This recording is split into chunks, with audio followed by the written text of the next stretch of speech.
কৃত্রিম বুদ্ধিমত্তার প্রতি মানুষের দিন দিন নির্ভরশীলতা বাড়ছে।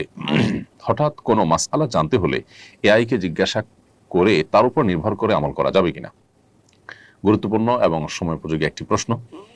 আর্টিফিশিয়াল ইন্টেলিজেন্স বা এআই এর ব্যবহার দিন দিন বাড়ছে। মানুষ ছোট বড় বিভিন্ন কাজ করতে গিয়ে এআই এর শরণাপন্ন হচ্ছে, এআইকে দিয়ে সে কাজগুলো করাচ্ছে, বিভিন্ন বিষয় জানার চেষ্টা করছে, ইনফরমেশনগুলো নেওয়ার চেষ্টা করছে। ঠিক একইভাবে মাসআলা মাসাইল জানার জন্য এআই এর শরণাপন্ন হওয়া এবং আর্টিফিশিয়াল ইন্টেলিজেন্সের মাধ্যমে মাসআলা মাসাইলের উত্তর নেওয়া, শরিয়ার দৃষ্টিকোণ জানার চেষ্টাও কেউ কেউ করে থাকতে পারেন। তো এ বিষয়ে শরিয়ার দৃষ্টিকোণ হলো যে আমরা যে কোনো ইলম অর্জন করব, যে কোনো জ্ঞান অর্জন করব, জেনারেল জ্ঞান যদি হয় তাহলে সেক্ষেত্রে এআই এর মাধ্যমে সেটি অর্জন করতে অসুবিধা নেই। এআই এর ব্যবহার অনেক বহুবিধ ব্যবহার করা যেতে পারে। এআই এর ব্যবহারের মাধ্যমে যদি আপনি শরিয়া বিরোধী কোনো কাজ করেন সেটা নিষিদ্ধ হবে, কিন্তু যখন সাধারণ কাজ করবে সেটা অবশ্যই অনুমোদিত হবে।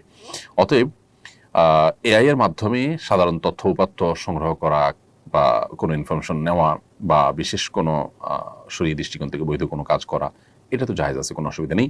তবে শরীয়তের কোনো মাসআলা মাসাইল, কোনো বিষয়ে হালাল হারাম, আল্লাহর আদেশ নিষেধ এটা জানার জন্য এআই এর শরণাপন্ন হওয়া বা এটার উপর নির্ভর করা জায়েজ হবে না। শরণাপন্ন আপনি হয়তো হতে পারেন, কিন্তু সেটাকে ক্রস চেক করতে হবে দক্ষ উলামা ইকরামের মাধ্যমে বা কোরআন এবং হাদিসের আলোকে আপনাকে চেক করতে হবে সেই ইনফরমেশনগুলো সঠিক কিনা। কারণ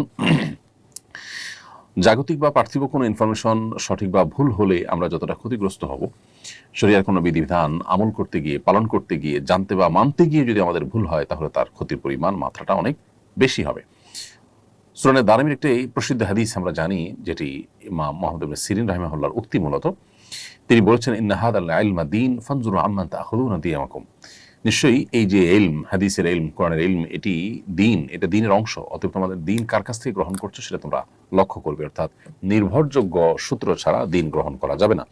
অতএব এআই বা আর্টিফিশিয়াল ইন্টেলিজেন্স এর উপরেই শুধুমাত্র নির্ভর করলে সেক্ষেত্রে সঠিক মাসআলা পরিপূর্ণ আমরা নাও জানতে পারি। কারণ আর্টিফিশিয়াল ইন্টেলিজেন্স মূলত তার নেটওয়ার্কের ভিতরে যা আছে, সে যা পাবে সেখান থেকে সে আমাদেরকে কাস্টমাইজ করে কিছু ইনফরমেশন হয়তো দিবে, বাট সেই ইনফরমেশনগুলো সঠিক কিনা, সেখানে ভুলভাল আছে কিনা সেটা আমাদের চেক করা উচিত।